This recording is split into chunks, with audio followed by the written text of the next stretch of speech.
it was like hard as like a kid that age to say, I'm going away from you. I know you really need me there, but like I'm following this dream, or whatever. The thing that I love about your story is that for everything, you pretty much just get your mind set on something and then you figure out how to do it. Talk to me about starting a studio because you didn't graduate from engineer college, No, right? Like, so how to like, I knew nothing yeah, like how about does anything. somebody like I didn't go to record label college Right. that didn't exist, but We like just had the desire to do these things. welcome to the latest episode of the B9 podcast. I am here today with Alex Garcia-Rivera um, from a whole ton of bands that we'll get into. But I'm super excited to sit down with Alex because I feel like in a lot of ways we've had kind of like parallel kind of journeys. I know we were in the same rooms, I think, in the early 90s and mid 90s. Didn't know each other. I don't think we met until the late 90s, if I had to guess. Late 90s at least, yeah. Um, but I guess we can start with, you know, um, what what was your first band, and what was your first thing that you saw, like a band performing, or somebody doing something in your local scene that became like an inspiration for you to be like, okay, I can do this, or I can be involved. Okay. Well, yeah, my first band was Kingpin, and we were from Holliston, Massachusetts, and it was just my friends from my friend group. We actually had sort of a precursor to that band with the same members called Funny Wagon, and I was, I mean, it was such a beautiful thing looking back because I was getting into punk and hardcore at the same time as getting into playing drums and starting a band. It was kind of all happening at the same time. It was more that rather than I just saw the Ramones play. Now I'm going to start a punk band or something. It was like, I want to play music and that music's going to be punk because that's what we're playing, and we were into other stuff. Like I remember um, a lot of band practices, we'd start off by watching the movie The Kids Are All Right by The Who. And just watching Pete Townsend smash his guitar and like Keith Moon be a maniac. Then we'd run downstairs and do like punk versions of that stuff. And we were listening to like sort of like, you know, early generations of like British punk. Like we loved the Sex Pistols and the Clash and the Buzzcocks and that kind of stuff. And then, the Ramones. Like we really got into it like in like the beginning timeline. Because we were out in the suburbs. We were pretty isolated from like the real hardcore stuff going on, the real like punk stuff happening. And I don't know. I remember there was this record store in the town next to us in Milford, Mass, called Wild Child. And I don't know. I think they were having like somebody from Agnostic Front visit there or something. And we were like, wow, Agnostic Front, they're like famous. Holy shit. Like, um, but like there wasn't a lot like locally because we were so young. We were like 13, 14, 15, starting off like that. And like we couldn't even like find our way to the city to see anything. In high school, we ended up going to shows and stuff like the Rat, the Channel was still happening too. And I think most kids in my town, their first hardcore show was Suicidal Tendencies at the Channel. Um, I had to work that day, so I didn't get to go. And like I heard all the stories about it from everybody else, and I was like so bummed I couldn't be there. Um, but there were like some local bands. This band called the Speed Weenies from Framingham. They were like a little bit older than us, but like I don't know, they were just like this like cool, like wild, probably still teenagers, like older bunch. So like we found sort of inspiration from that, and I don't know. Then we started playing shows. Like my first true like punk show that I went to was one that I played. Like I was so young. I was like 13. Like I play in a punk band and we're playing a show. That's my first punk show. And that was with Kingpin, Well, or that the was Funny Wagon, Funny which wagon. became Kingpin, but like yeah, same guys. And then we started playing shows with like Eye for an Eye, and they were a huge influence on us. Not so much musically. We're all kind of progressing in the same ways, but just like as like older people doing the same things. And like we hang out with those guys now. Like I hang out with Taz, the drummer, and it's like we're like pretty much the same age. Like, why did you seem so much older back then? Which is the thing. But yeah, I don't know if that truly answers your question. I mean, there were just like neighborhood people that were like not so much into like hardcore or punk, but like um just slightly older. I remember this guy, Sean Love. I have no idea what happened to him or anything, but he was like the first like kind of rocker from our neighborhood. And like, we're like, he listens to Black Sabbath. We want to listen to Black Sabbath, that kind of thing. Or like Metallica, shit like that. There were, I don't know, these two, like BMXers. We were all skaters, but there were these two BMXers from like the greater neighborhood, and they were more metalheads. In fact, one of them, his nickname was Steve the Metalhead, and it's like not so influential in that like we want to do what they're doing, but like sort of like this validation of like, hey, they're into our stuff too, and like this is like a thing. You felt like a little less weird because you had like people also into the shit that you're into, and like that was kind of inspiring in itself. I don't know if you need me to elaborate on that, Yeah, but no, like I know, like, for me, I mean, I talk about BMX kids. I mean, most of the kids that I was friends with were skaters as well, yeah. and people that went to like started going to shows. Mm. I think we kind of like had this crew of friends from our town that met other kids through skateboarding, Right. and then you started to, you know, get into hardcore and punk, and people were turning each other on to different bands. I remember it was actually a BMX kid that had moved from California to to my middle school Yeah. that turned me on to Underdog, Okay. when I was in like eighth grade, Yeah. and I'd never heard of it, and that was his favorite band. So it's cool the way people share music and kind of like connect you to different things. Right. But with drums, so were you like learning how to play drums and then you got into punk and started playing drums in a band, or were you like getting into like your local scene and then realized you wanted to play an instrument and gravitated towards drums? I think that me wanting to be in a band and to play drums like predated me kind of knowing about hardcore or punk. Um, and I mean, I've said this in almost every interview, and I feel lame for like repeating it again, but like it is true. Like Van Halen, their 1984 record, it was like the biggest thing in the world that year, and I was at the perfect age for it. I was like 10 years old, and MTV was the thing. And so you're watching these maniacs on stage looking like they're having like the funnest time ever. And I like the music a lot too.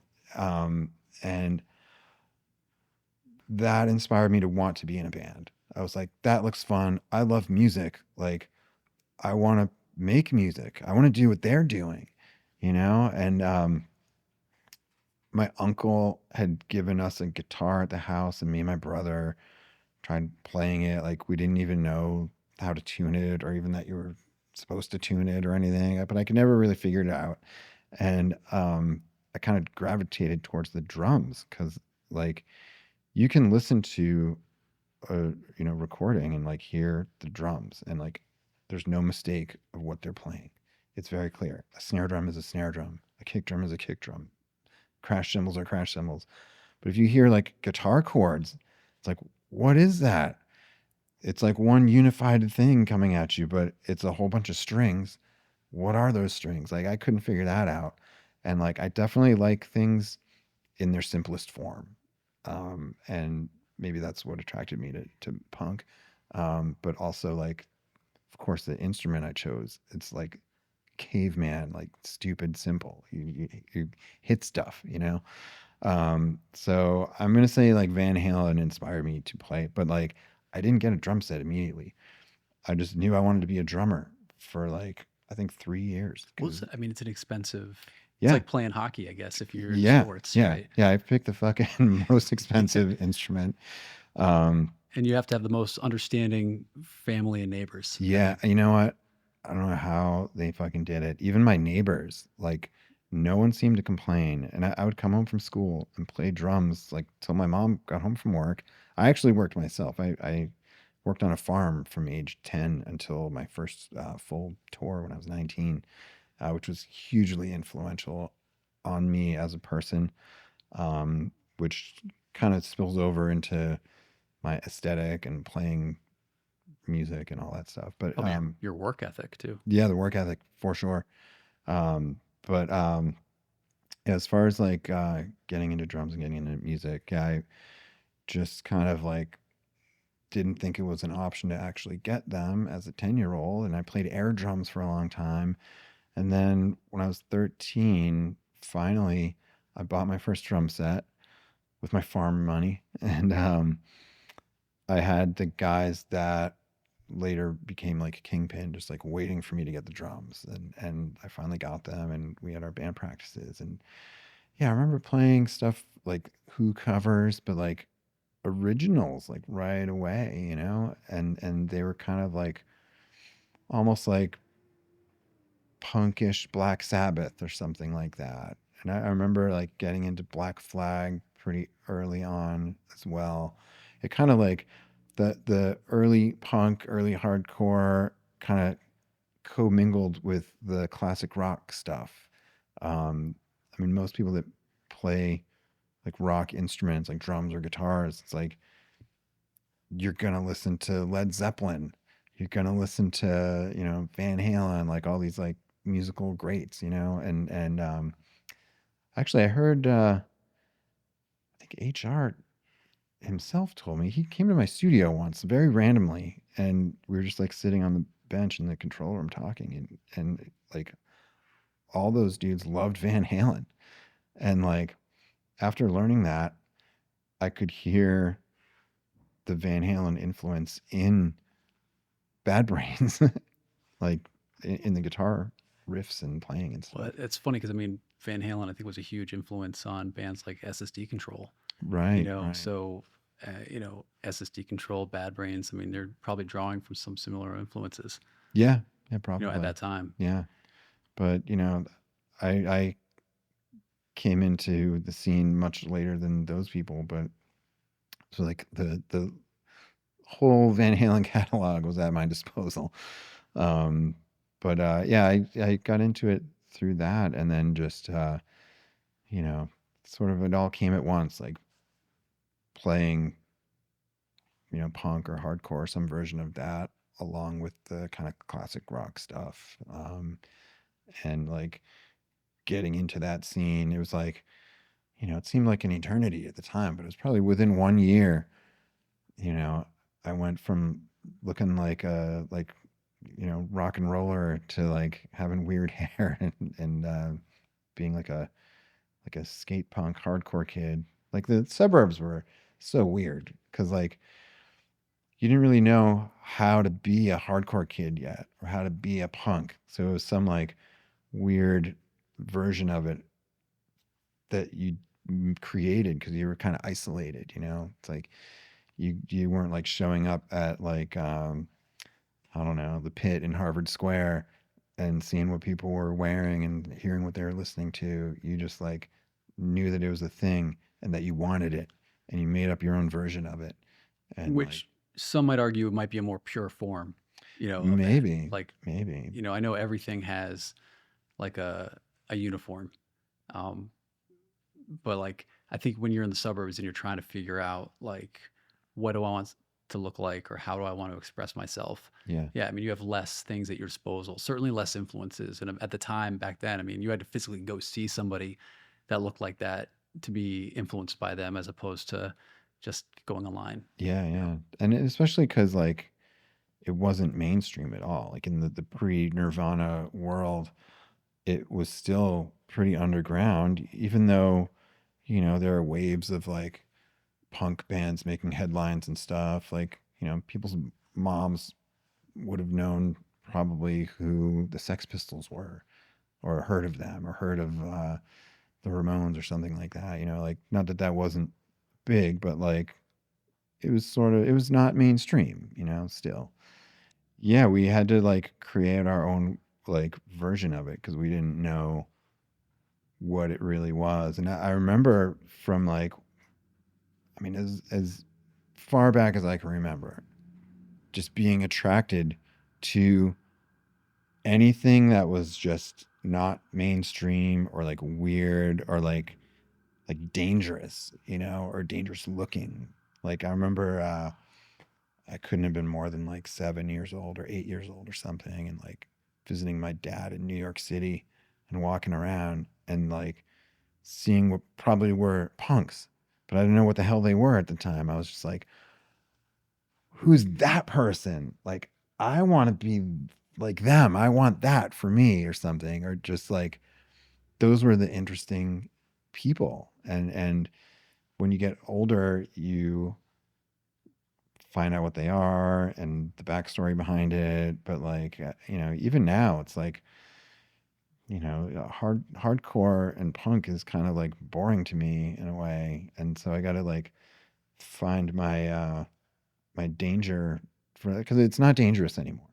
It's not. It's safe. It's like 50-year-olds making music now, or like young kids making this music that's like many decades old. It's like not that there isn't good shit happening, but like it's not dangerous. And I don't know. I feel like even like being on tour, especially like low budget tours, you're just like out in a van with like a couple of your friends, just like out in the world doing like the most ridiculous shit. And like, I think I loved that like danger aspect of it. Or like, I still today, I don't want to know how my day's going to end.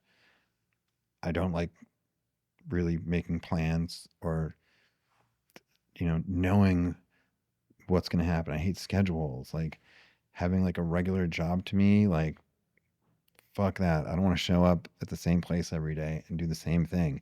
I want the unknown, and I think being at hardcore shows and punk shows and like playing that kind of music and like touring and that whole lifestyle, it gave me like everything I wanted out of life with that kind of like, not necessarily like a actually dangerous thing, although often it was, but just the unknown and the uncertainty and like, I don't know, maybe like not uncomfortableness, but there's just like that kind of up in the air stuff. Like I thrive on that, It's you know. probably also where you were in like your age and like kind of your familiarity and experience, Mm, probably, right? When you're younger, like, things are so new and kind of exciting. And as we get older, like things become repetitive and that kind of like, oh, wow, or oh my gosh factor kind of wears off. So right. you kind of have to keep looking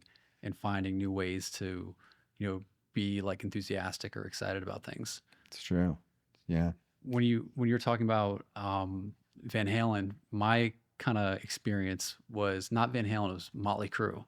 So Right. like the first cassette that I got was Girls, Girls, Girls, Okay. and I was, I mean, probably 10 years old. Yeah. Probably in a similar window when you're like, finding bands like Van Halen, and I just remember being like, "What is this?" Right. Because like I grew up in like suburban Connecticut, like there Mm-hmm. it's very, very kind of like same old for like there's not a lot of rough edges around anything. Right. At least not when you're 10. You Yeah. don't see that. So like seeing something that's got like And that stuff was so huge. Like it got to the suburbs, yeah, And I remember, I mean, I'm a little older than you, so like Shout at the Devil, when that came out, when that was brand new, I was like, who are these guys? yeah, Like, that's fucking dangerous looking. Like, I didn't go out and like start like dressing like a hair metal guy, but like I tried some version of that, Um, so yeah, I mean, yeah, it's just what's available to you out there. And it can be like a door opener, I guess. Like, so I didn't really celebrate much of Motley Crue's catalog beyond that, Hmm. but I started looking for them in metal magazines Yeah, at the local pharmacy down from my house, and I would right, like see other bands that were featured in these magazines, and I'd buy it because Motley Crue was in it, but then learn about Megadeth or like Slayer or like other things that were happening and kind of like, you know, go down those rabbit holes. right, right. Yeah, they were your gateway band. For like hardcore stuff happening now. Like I think Turnstile is everybody's Motley Crue right now, and I actually don't know. I'm like pretty far removed from like being a young person getting into modern hardcore or any hardcore, but like I would imagine not everybody, but some people getting into a band like that would want to know the backstory and want to know like where does this music come from and like find out all these other bands. I mean, when I got into music, I became almost like a historian in some way. Like I wanted to know everything about where it came from, whether it's like where was this album recorded, who are the band members who played on it, what other bands did they play with, what were they influenced by, who else is on that record label, who are they touring with, like all this stuff, and you learn more and more about it. And I wonder for like somebody coming into it now with like what, like 40 years or more of the backstory of hardcore to learn about and get into. It's like it's almost like overwhelming. But I wonder how much kids care about that. They might like that just as much as they like Chappell Rowan or like some other like modern like mainstream stuff. I don't know. Yeah, I think I know. So I can speak to like my 15-year-old daughter. I mean, she gets really into the reads and wants to know the connections um, between bands, between albums, like who produced what record, in Right, some right, some instances. But I think everybody that is a fan of a gateway band, whether it's a Turnstile or even like a Generation Back, like a Hatebreed or something like that, right. where like somebody comes through. I don't think the subcultures could stand every single person going down every rabbit hole. So like the average, fan that's like kind of getting into a heavy band that's on a mainstream level, like they're just there for the music or for that song, and then they kind Right. of move on. Or like that's what's But cool at the time. yeah, Yeah. but like there's definitely like even if it's like 3%, of people that hear something, it connects with them, Hmm. they want to know more, they want to dig a little deeper. Right. Um, which is why it's good to have bands like that, rise to the top and to have that kind of mainstream window of popularity because I mean, you know, I got into heavy music really through like a band like Metallica, and I Yeah. think that I mean, they were playing stadiums, by the time I got into them, Yeah. in like the late '80s. So like, it's a matter of just I don't know, like finding something that has a little bit of what you're into, and then just digging deeper and deeper and deeper. Right. Right. And you're right. It's not everybody that's digging deeper. That's not even supposed to happen. You're right. But Yeah, I don't think you could sustain it. yeah. But like I'm not in a place to say or even know like are there any kids getting into hardcore through, I mean, a Turnstile, I guess, is like the example right now. Like, there's got to be, right? Like, have you noticed like an uptick in like just the hardcore scene growing a little bit in modern times? Because I feel like there might be, I mean, I've heard people definitely say that hardcore is bigger than it's ever been. Um, Yeah, you know, I don't know if that's true, but it definitely seems like there is. I mean, there's bands getting Grammy nods, or right, like collaborations, or whether it's in songs being in movies, or right. it kind of being Like weaved into popular culture. that's some shit I never saw coming. Like just oh, this like scene that we all helped create, like, oh, it's like kind of mainstream for like a brief moment here. Like, what's going on? Well, it's flirted with it for years. I mean, you know, and you'll have a band that might have a little bit of mainstream interest, and then it goes away. You Yeah. know, I don't know, maybe like a lot of the bands that got major label deals, in the early '90s. Mm-hmm. Whether it would be like a Bad Religion or like a Jawbreaker, or like there's Right. bands that like have a Moving like moment. into another Orange 9mm. I Yeah, think they all had like major label deals and stuff. So they yeah, you're right a about lot that. of those bands did and did get or like Sick of It All. I mean, I love the Scratch Right. Surface album. I mean, that was a major label release. Yeah. Which is wild. But I think to have these bands, like, they have their moment, but then a lot of these bands, that moment didn't define them. Like, they continue. All right, so maybe it didn't work out with the mainstream audience or the major label, but they continue to forge their own path. I mean, like, Newfound Glory is an example that we were the label that put out, like, Bridge 9 was the label that put out their first, like, kind of post major label release. Mm-hmm. And it's they're a band, and that was 18 years ago. Jesus, That's like, crazy. to have to be continually working and touring and connecting with your audience. It just continues to grow, kind of go in waves. Yeah. Yeah. I mean that band, they never let up. They've been like relentless, like always putting out albums and touring and stuff like that. It's been cool to watch, you know? Yeah. Yeah. It's like, I mean, they're all sort of like punk kids or whatever, but like Chad was a hardcore kid, you know? I Yeah. remember meeting him for the first time and being like, oh, wow, you know a lot of stuff about this. Yeah. Well, there's certainly a lot of bands that like have different sounds, but they are uh, kind of run by people that know what's up, and that there are people that are like really into hardcore and punk, and maybe in a more traditional sense, but as artists, they want to mix it up a little bit in a different direction. Um, which I obviously I think that's great. You know, Yeah. like, you constantly need to be kind of like challenging things. I mean, talk about things getting stale. You know, not everything works. There's like Right. history has lots of bands that tried something that nobody wants to even acknowledge happened. Yep. Um, Myself included. yeah, but I mean, part of that I think is about just, I don't know, like, kind of pushing yourself as an artist and seeing what works and what doesn't. I mean, it's like, trying to invent the light bulb. I mean, not every, it took a lot of times to try and figure it out before it actually happened. It's true. Could have been like a pretty good like engineer or like something, you know? And like I see that in my son, and like I actually know a lot of shit. So I'm able to help him and nurture all these things. And I'm like, oh man, like he's going to go so much further than I ever could have. And Yeah. like, and these are why like all the like rich kids and stuff like have a leg up on everybody else. Cause like, they have a parent around all the time probably.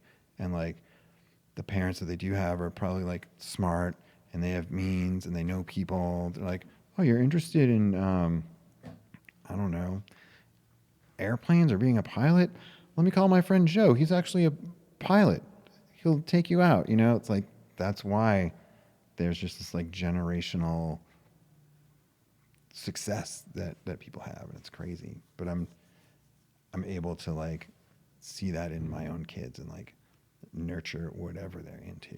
And even like the age of like computers and shit, it's like, oh, my daughter's into something that I'm not that into, I can find out about it and help her. You know what I mean? And Yeah. it's fucking awesome being able to do that shit, man.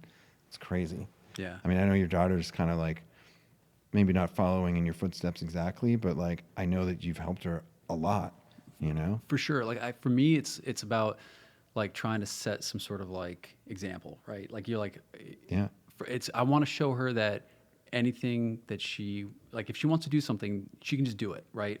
Yeah. But a lot of people, and part of the reason why I want to talk to people on this podcast is because I want to find the thing that was like what influenced somebody to start something on their own. Yeah. That's why I was asking you, like, what did you see, or as a band, like Right. what kind of what influenced you to be like, okay, this is where I can contribute and pick something up. And I think with like my daughter, like, my thought is like, all right, well, I want to show her how these things work, and so that there is like a real life example in front of her, so that it's tangible, it's real, it's something that you can kind of like see how it works. Because there's so Mhm. many things that I think people could get excited about, but if they don't know what's behind the curtain, or they Mhm. don't know like how it works, it can be really foreign to them or like Mhm. intimidating. Yeah. But a lot of times, like it's not that intimidating. It's just foreign. It's just something you don't really understand. Yeah. So if you show somebody, oh, well, you do this and then this happens and then this happens, and they kind of wrap their head around it,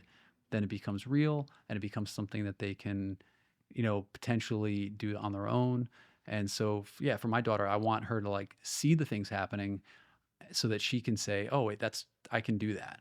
Right. And I think as a parent, like you want to, to kind of show them, like, "All right, these are the options that you might have," Mhm. or, "Oh, if you're into something, like you're right. Like if people with means have, it's easier for their kids to like excel at something because they have better equipment or they have more access, or like you said, you know, you know somebody that does something, so you can just make a call and say, hey, like here's somebody that you can network with, or Mhm. somebody that can be, like a working example, I guess. Yeah, yeah. I mean, even like, the quintessential like rich dad being like, "Oh yeah, we got you in this great college, and now you're graduated.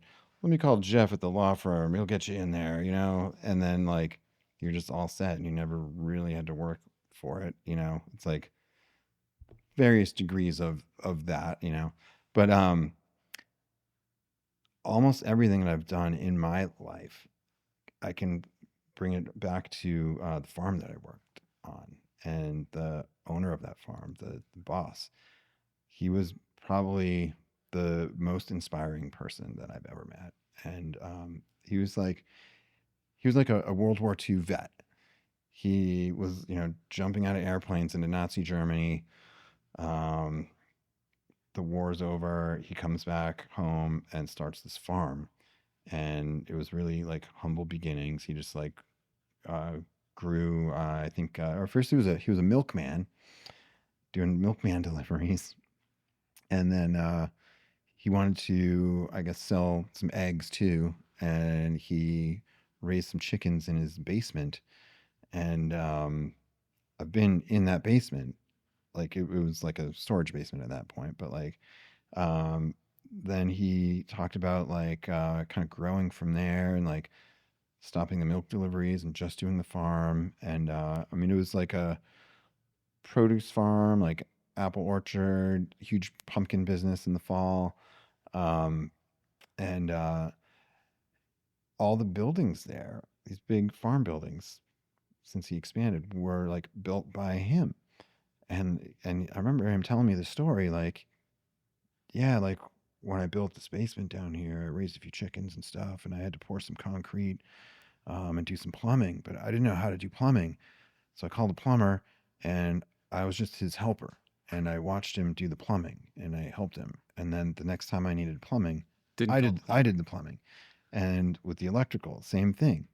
He like watched the electrician do it, and then maybe probably asked a few questions or whatever, but then like did all his own electrical.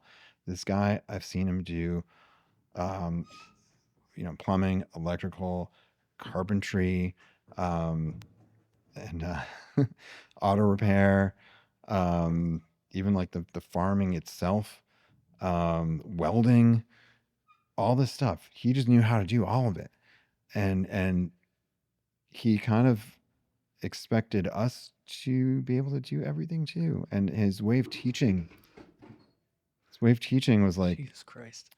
the coolest way, where it was like he would kind of let you figure it out. And other people that worked at the farm couldn't figure stuff out, and they were the ones that didn't last. They either quit because they couldn't handle Sink or it or got swim. fired. It was sink or swim. I remember one time, this is a great example of how he taught. He brought me up to the slaughterhouse up there, which was in the off season. It was in the winter, and there was our dump truck in there, and the dump part of it was up, and there was like a block of wood keeping it up, and he just handed me a file and was like, I want you to scrape down the frame, get all the rust off. We're rebuilding this thing. Like, I don't know how to rebuild a fucking truck. What are you talking about? He just handed me this file and then left. And I'm like, did he mean just like scrape the rust off? And it's flaking off. I guess that's what he meant. I'm rebuilding this car now. And then I went and got him later in the day, like, hey, I'm done scraping the truck. And he's like, okay, great job. You missed a spot there. Get that. But like, all right, here's the stuff. It's called rust reformer. You paint it on. It chemically changes the rust into something paintable. And then like, anyways, he left me up there with that. I ended up like painting the frame, and there was some like body work to be done. He just like gave me like a short description of what to do, and I just figured it out, did it. And I learned so many things from him, specific things and how to do them. But like more than anything, I learned that you can do anything.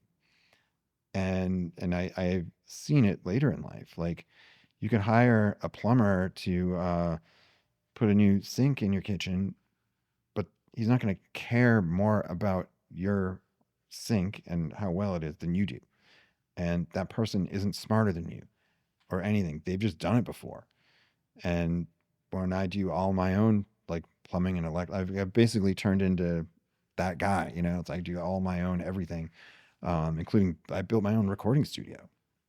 I learned just sort of on my own. Like I got draft paper and like made plans like an architect, and then I turned into a carpenter and put all the studs up, framed out my own stuff, put up the walls. I learned everything about like soundproofing and sound treatment and all this stuff, and just taught myself how to do all that. Taught myself how to play the drums. Taught myself how to record bands and use all this equipment. Taught myself how to repair the equipment and build my own equipment. And modify stuff when I saw shortcomings in it. And this whole like way of seeing things all comes from Charlie Nickerson at Outpost Farm in Holliston, Massachusetts. That's awesome because I would imagine that a farm, literally everything can go wrong, everything can break. I mean, there's so many things that you would have to troubleshoot and figure out, and that's like the hard. I mean, that's the hardest thing is like, every day there's a new problem. And so if you're constantly seeing somebody that's going and fixing something, building something, coming up with a solution for whatever, problem that they have that day, Yeah, like that's definitely inspiring. it You was know, hugely inspiring. like for me, so my dad has always been like a self-starter when it comes to doing home renovations, redoing like every year there was a bathroom that he was redoing in our house Mhm. or redoing all the wallpaper or the floors or something in the house. So I had like this example in front of me of somebody that wasn't particularly like a trained carpenter, Mhm. but could do what needed to be done.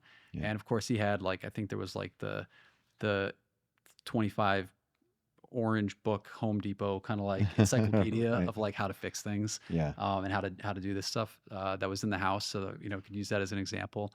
But seeing somebody that was able to just say, all right, well now we need to do this, and just doing it. Like I remember I helped him put in a brick walk Mhm. in front of our house, and he carved out the lawn and put down the sand, and then put down or the gravel and the sand, and then like had the string on the little wooden stakes to Yep. kind of like Yep. make it all line up and Yep. then put all the bricks down. And he wasn't a mason, but Right. he was able to figure it out. So I think for me, that was uh, really empowering to Yeah. kind of see like, okay, so like you don't have to be an expert. You don't have to know every Right. single You're like detail. anyone can do that. Yeah, well, you just need to know, you have to be able to ask the right questions, look for the right solution, Sure. and then just do it. Right. And then when we, moved into the space that we're in now with our record store, Mhm. I had like Larry Kelly, who has helped us on so many levels. He's another person that's been in my life that like he can just figure out anything and everything. Mhm. And having somebody in your orbit that doesn't get shook by anything. It's just like, okay, well, this is what we'll do, and then we'll do this, this, and this. For me, that was really important How when long I have was you known him? So I've known Larry's, I don't know, I think we met around the Gallery East reunion show in 2010. Okay. Um, but we didn't really know each other until I started renovating this building. We had met like back in 2017. I did the Triple X fanzine book with Mike Gitter, Hmm. and that was kind of his kind of first generation of Boston hardcore, kind of like like kind of window that he had come into Hmm. hardcore and punk. So we connected through that. But then when like kind of tackling this building, that was when he stepped in and was like, "Hey, I've got some skills that I Right. could It's right help." in his wheelhouse, and he just You delivered know, for you, right? 100%. That's And great. like being able to kind of like, help make this space a reality and give confidence like, okay, no, this is something that, again, like anyone can swing a hammer, Hmm. anyone can, do this demo or renovate or put this wall up, but you just have to like, again, ask the right questions, get the right materials, and Right. like kind of do it And properly. care about it. Yeah, Yeah. exactly, and care about, because you're right. Nobody's going to care more, for the most part. I think Larry cares. So I was very lucky to find someone that actually, cares as much as I do. But like, Right. you know, um, yeah, when you're building your studio and you're figuring things out, like that's one of the things that's what one of the things that I was most excited to have you be a guest on this podcast, was because I feel like you're like a like someone that has wanted to do things, probably wasn't necessarily trained to do them, you know. I wasn't trained for Yeah, anything. no, I mean, neither was I. So like, I feel like, when, if you're like, I want to become a drummer, you know, did you go to Berkeley to learn how to play drums? No, I Like, just got a drum set, you you figure it know. out, right? But yeah, that's been a big kind of like constant in my life of like, I want to do something. Okay, I'm just gonna do it. And like you figure it out. My most recent thing is I got into sailing like maybe 2 years ago or something. And it ticks all the boxes for me. Like I got this like kind of older boat, had to fix it up. I enjoy fixing things up, made some improvements. I like improving things. Um, and then it had a motor on it, and I took the motor off. I'm a So you sailing strictly purist, sail. but it's like it's dangerous, you Yeah. know. If the wind dies, you're just fucked out there, you know. Um, and I mean that's happened. I've been like one time I went with my kids, and we were going up to Swampscott from Boston Harbor. We got around Nahant, and then the wind just died, and we had a mooring at Swampscott that we were spending the night at, and it was the most gorgeous like sunset and like still calm water, beautiful. So like I didn't mind that we were just like kind of sitting there, but at one point I was like, all right, kids, you got to steer this thing. I'm getting this oar out. Yep. I'm rowing to where we're going. But like, Did you pack some snacks at least? I mean, we packed for like overnight, so yeah, we had plenty of stuff. But like the kids weren't worried because wasn't worried, you know. But like, you know, I like things in their simplest form. You know, I hit the drum and it makes the noise. Like I have the boat. I'm not like starting a motor. It's like I put up a sail and the wind blows us somewhere. You know, Yeah. and Until it doesn't. until it doesn't. But I like the danger and the not knowing how my day is gonna end. Like the wind might die. I'm okay with that, you know, or like maybe it gets crazy out there, you know.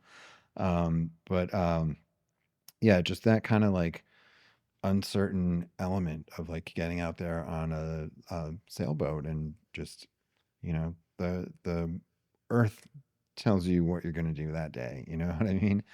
Um, and you know, it's like you're dependent on like what's the tide doing, what's the wind doing, what's the weather doing. You know, there's so much that's like out of your control, and you know, I kind of thrive on that because I think I like it's part of like figuring things out. It's like, oh, I'm presented with this situation. How am I going to deal with it? You know, how am I going to figure it out? You know, whether it's like, you know, something that happens out when you're sailing, or like, I want to be a drummer. How am I going to figure that out? Or like, I want to build a recording studio. How am I going to do that? Or, you know, whatever it is I might want to do, you know? Um, so yeah, with yeah, almost everything that I've gotten into, it's like I don't even want to say I'm successful. There's always someone more successful than me. But like I realize what I have done with my life has been pretty cool. It's like I've taken everything, like everything further than I thought I could go because I've never had any real kind of ego about it. I've been like, oh, I want to be good at drums. I'm going to practice a lot and I like the way that I play, but that doesn't mean I'm like great. Um, and I mean, all anyone really has to answer to is themselves, anyways. So, like, by my own standards, I'm like, wow, I played a show in front of people as a kid, like, never thought I'd do that. And then, like, wow, I did a tour and, like, wow, I got paid to, like, go across the world and play music for people. Like, what is that? So it's like, not that my like dream kept getting bigger because it didn't, but just like bigger and bigger things kept happening. Um, just because I kept doing it, I think. And, you know, um, with the recording stuff too, I built a studio at my house just for me. I was like, I want to record my own bands. Like maybe my bands will practice here too. Then I don't have to pay practice space rent. And that was my motivation for that. And then as I got better at recording, I was recording, friends of bands and then friends of friends and then bands I didn't even know were coming to me. And it all grew pretty slowly, actually. And then at one point, like we had kids, we wanted to put an addition onto the home. And then I took that as an opportunity to build like a real studio down there, which I did. But like at that point, like I already had a platinum record that came out of my fucking basement, if you can believe that. Like fucking self-taught, self-built, like a lot of the gear I built, like that shouldn't happen. It's crazy, but But it did. it did. I mean, and there's probably a lot of people that took all the drum lessons and took all the drum courses and went to the drum colleges that never toured Europe, that I mean, never, most of them. yeah, most, I Yeah. mean, which is, obviously having a vibrant subculture like hardcore and punk and, all the different offshoots helps. Yeah. Something that like is like you can tap right into, but also like that, I'm just going to do this and I'm going to get better at it. Kind of like focus is what allows you to go from just being a teenage drummer in your bedroom or in your basement Mm. to touring the world. I know when you joined Shelter, I mean, they were an established band. Yeah. And I mean, that was what year would that have been? Like early 90s? Let's see. It was like kind of right after Kingpin broke up. I think it was 92, maybe Okay. 93. 93, I think.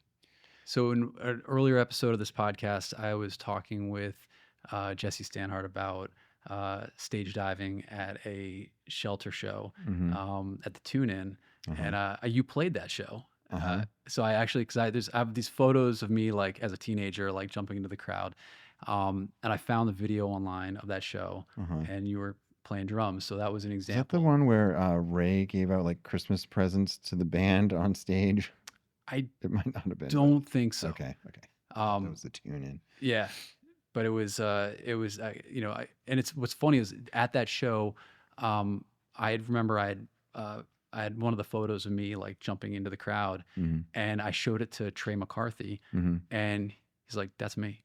I was landing on Trey because he had this very distinctive striped shirt that he remembered, Right. and a whole head of blonde hair. Uh-huh. But that was probably 5 years, 4 or 5 years, I think, before he and I like became friendly and like Yeah. knew each other. Like he was Yeah. just another guy that was in the crowd at the I mean, show. just think of like how many photos there are of that same scenario for like so many of us, where like you've become friends with somebody for years even, and then you'll see some picture like, wait a minute, we were both at that show. We didn't even know each other then. Yeah. Like there's so many of that.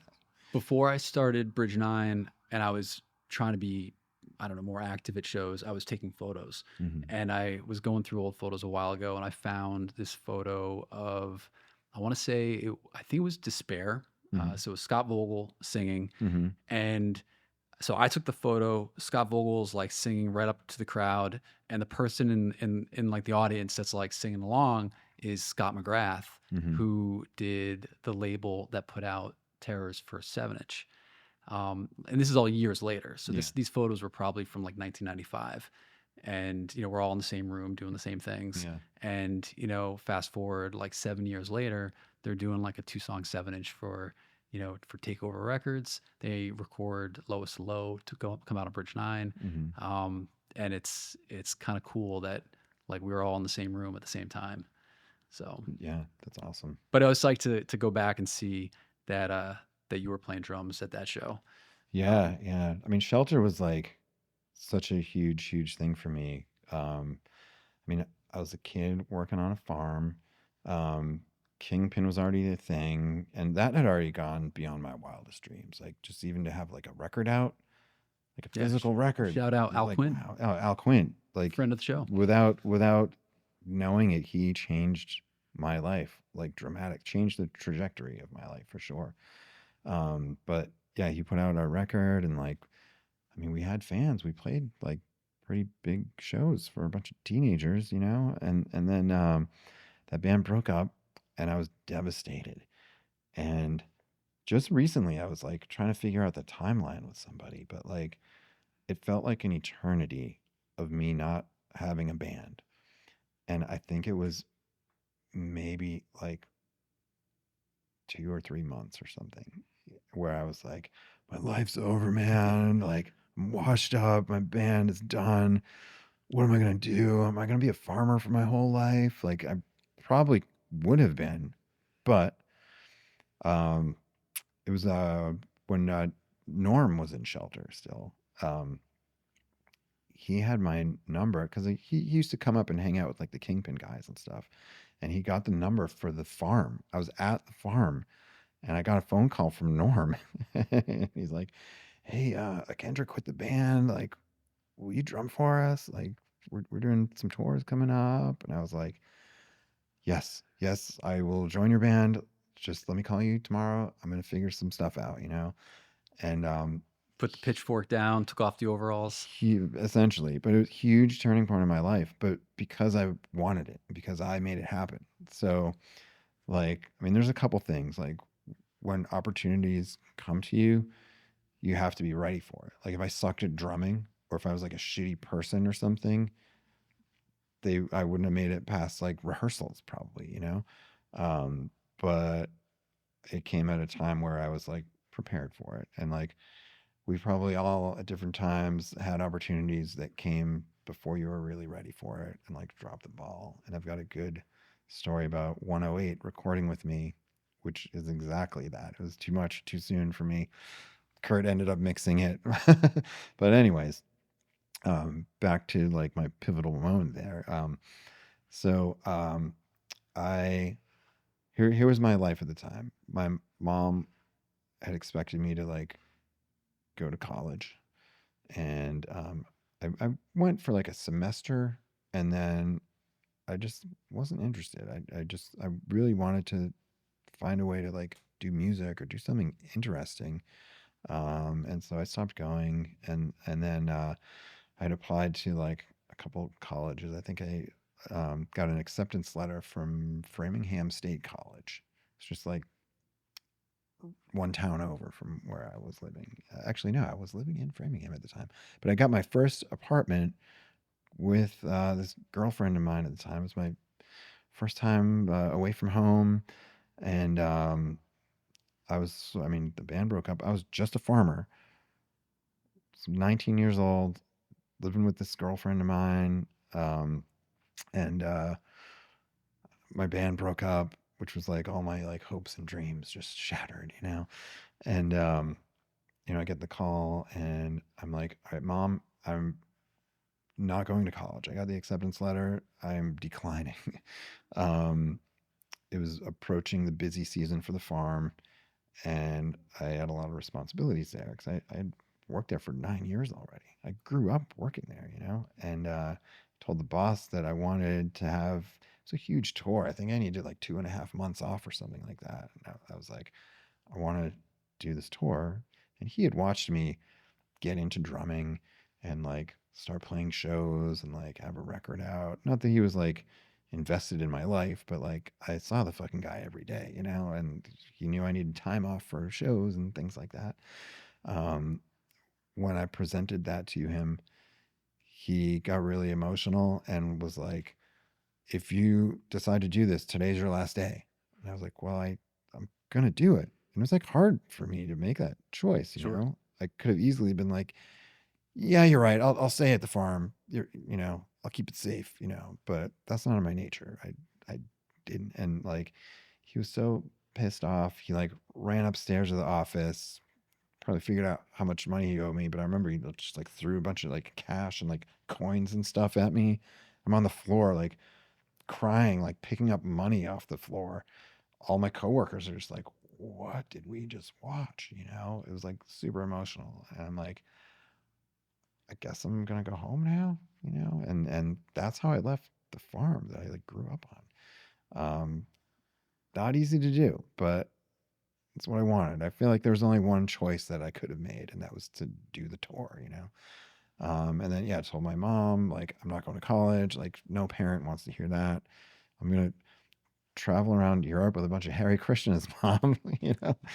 Um, and then my girlfriend that I was living with was like super needy. She could not handle like me not being there and like all that. She ended up like back in those days, no cell phones or anything, like calling around just to like talk to me and shit. And like almost all the money I made from the tour went to like the fucking phone bill, you know? Oh, jeez. And I mean, I broke up with her like shortly after that, but like, I don't know. It was like hard as like a kid that age living with this, you know, girlfriend, you know, to say, I'm going away from you. I know you really need me there, but like I'm following this dream, you know, or whatever. And yeah, I just kind of said like fuck you to everything and knew what I wanted and went for it. And those guys were so fucking nice to me.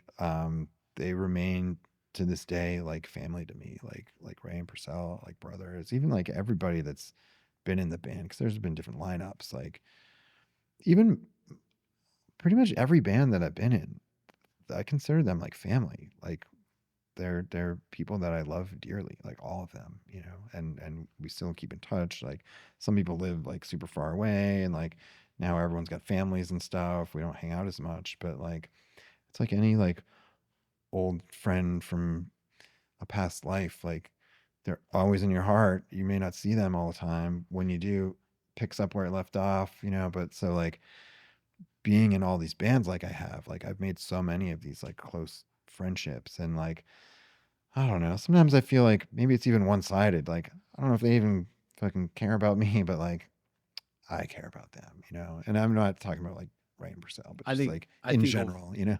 overall it's probably mutual, I but think so. you went from like, I mean, so Kingpin wasn't, it was a local band, Yeah. right? Yeah. I I mean, mean, we went as far as you can go in a weekend for kids that were in high school, you yeah. know?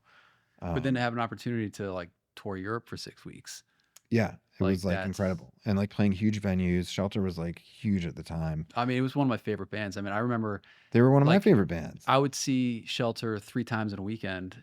Being in Central Connecticut, I'd be like, all right, I'm gonna go see him in New Haven. Then we'd drive up to Western Mass and then go down to Providence. Yep. Probably Yeah. in the course of like a 3-day weekend. Yeah. Yeah. I mean, we all did stuff like that. We'd go to New York for shows. Western Mass had a scene. Like, yeah, Providence for sure. Club Babyhead. Oh yeah, But yeah, like those guys just like picked me up out of the farm and like showed me the world, showed me like how to be a band, how to, you know, tour.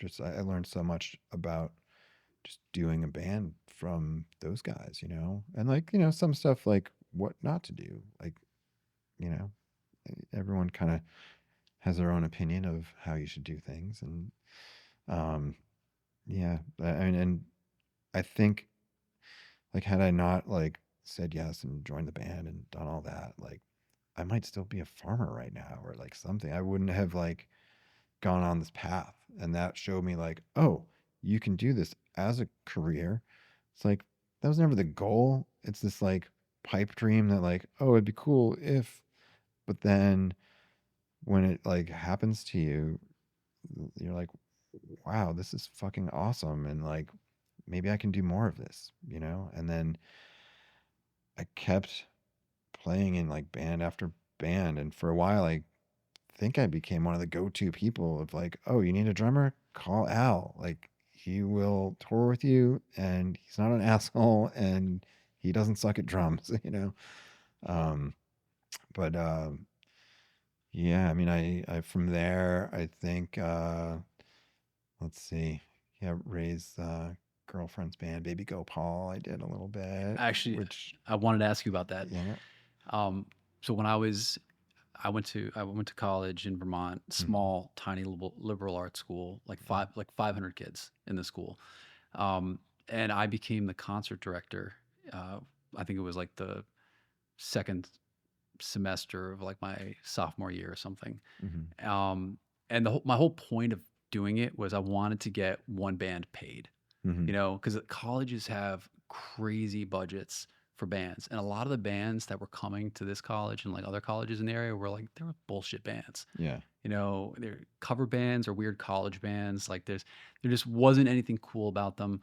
Yeah. Um, so I thought if I could get one like hardcore band paid, like that would be worth it. Right. So like I jumped Just through the make their hoops. day. Yeah, jumped through the hoops, did like the things, and like got the I had to tried to like run a bunch of different bands past the people at my college, and Mhm. they said no, no, no to a bunch of them because they were louder and heavier bands.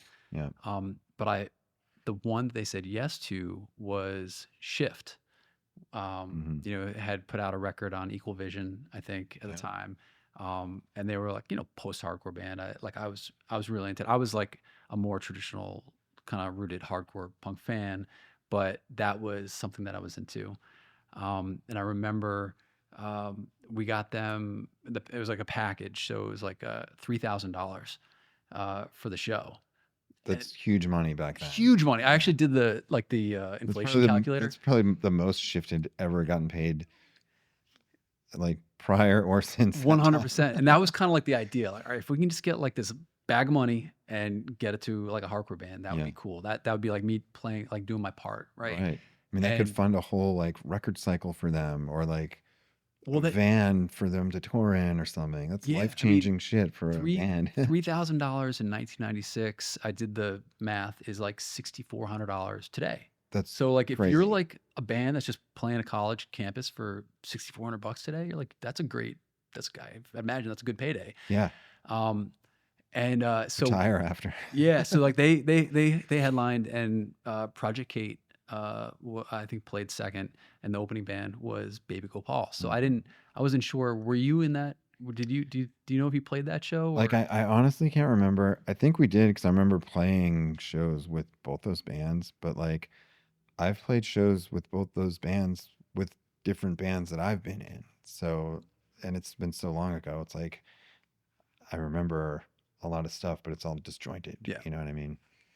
yeah.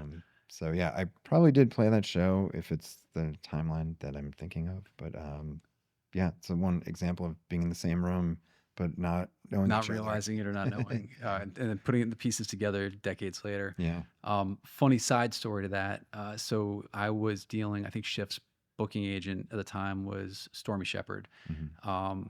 Legend in that world and has been involved in booking for a long time. But I remember talking to her on the phone in like the college, like rec campus office or something. Hmm. And, I think she was like, oh yeah, that'd be great. And like, I have some other bands that you could maybe have come to your college, Hmm. and get paid too. Right. And I remember she said, what about Texas is the Reason? And I was just like, I don't like them. And I think I don't know. I'd heard them. I didn't know them personally. Mhm.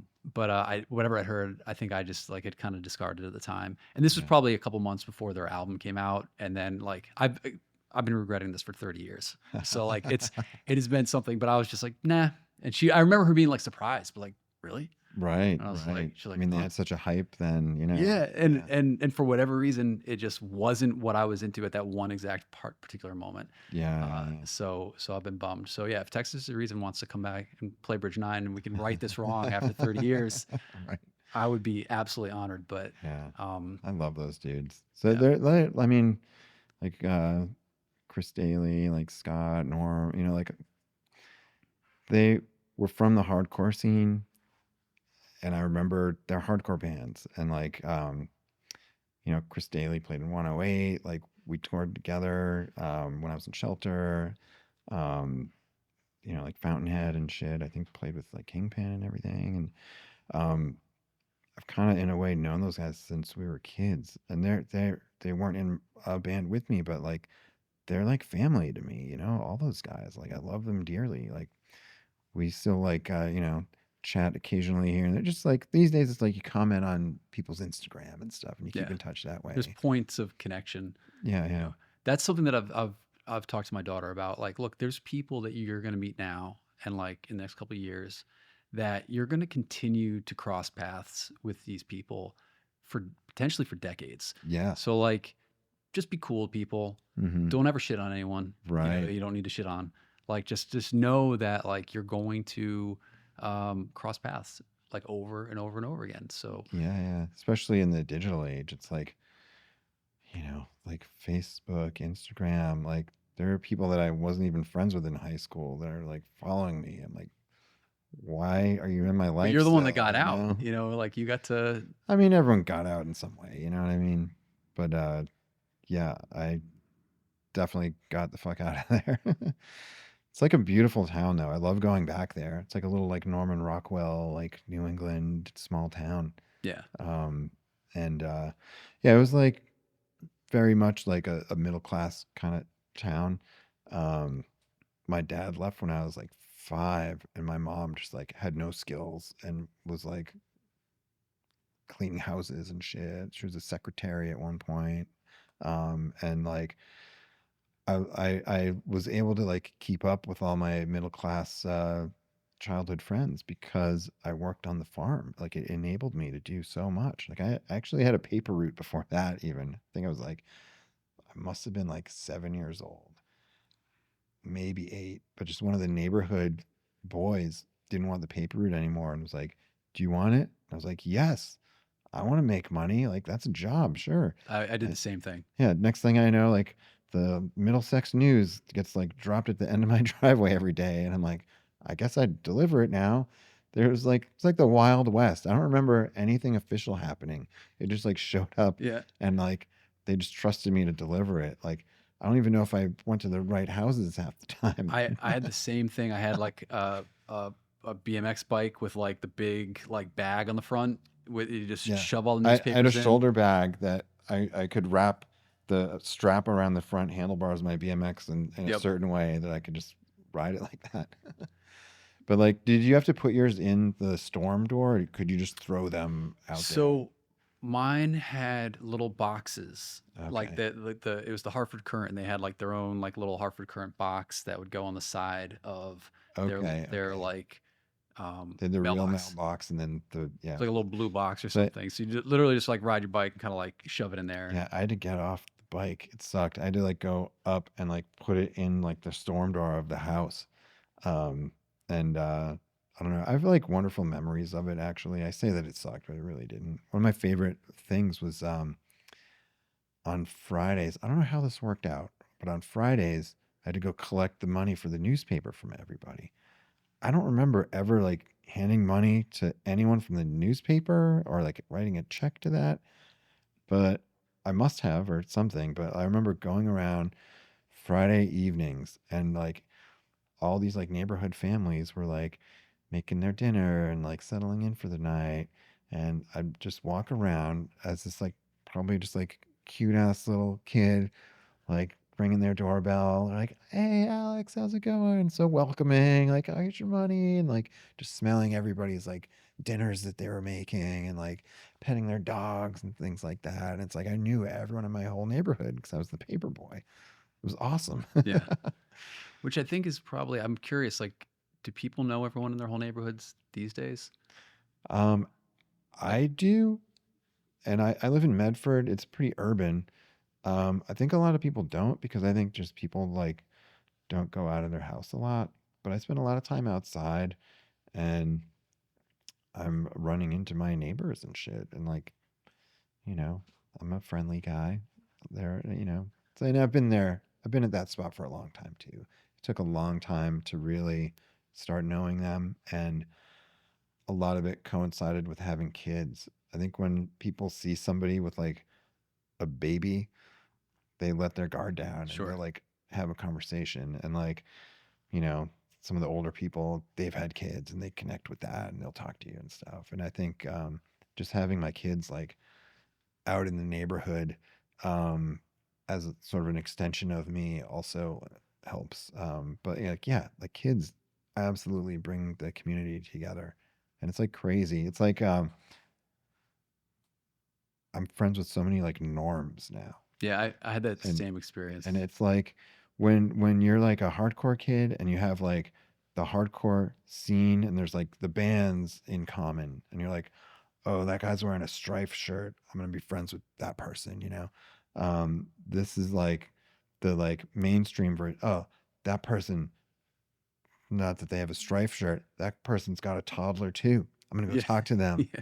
Hey, let's talk about like raising kids, and that's your common ground, and it's a huge common ground, and it's like I found myself like being like pretty good friends now with all these like norms that like I wouldn't even like give the time of day a lot of times, and but the area that where we're living at in Medford, it's like pretty progressive, and it's in Massachusetts, also pretty progressive.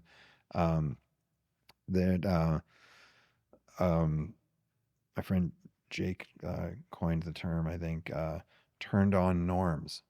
So there are these norms that are like they're into like maybe like veganism or like just like all these progressive ideas and stuff, but they're not coming at it from like the punk scene. They're coming at it from just like being educated norms or something.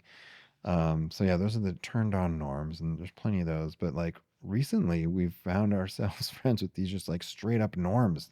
Like they almost don't get any of the references we make or like anything. They've never heard any of the music.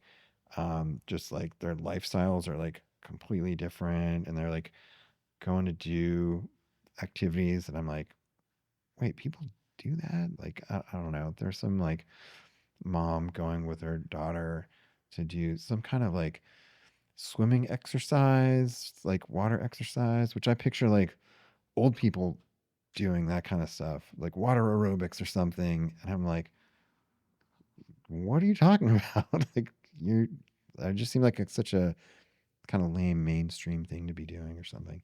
Um, Maybe I'm the weirdo here though, but I don't know. The thing that again I love about your story is that you are for everything you pretty much just get your mind set on something and then you figure out how to do it. Mm. Talk to me about starting a studio because like I assume you didn't like graduate from engineer college, No, right? Like so how to like I knew nothing yeah, like how about does anything. somebody like I didn't go to record label college. Right. That didn't exist, but We like just had the desire to do these things. how did you like how did that start? I'd imagine it was probably gradual. It So was like very gradual, like painfully gradual. So, I mean, I didn't even get into recording until I was like 32, I think. Because I'd just been a drummer that whole time, very busy drummer. And like, I went to studios. They recorded me. I had no interest in recording. I just wanted to be good at drums, And then it was kind of like a lull in my like drum career, if you want to call it that.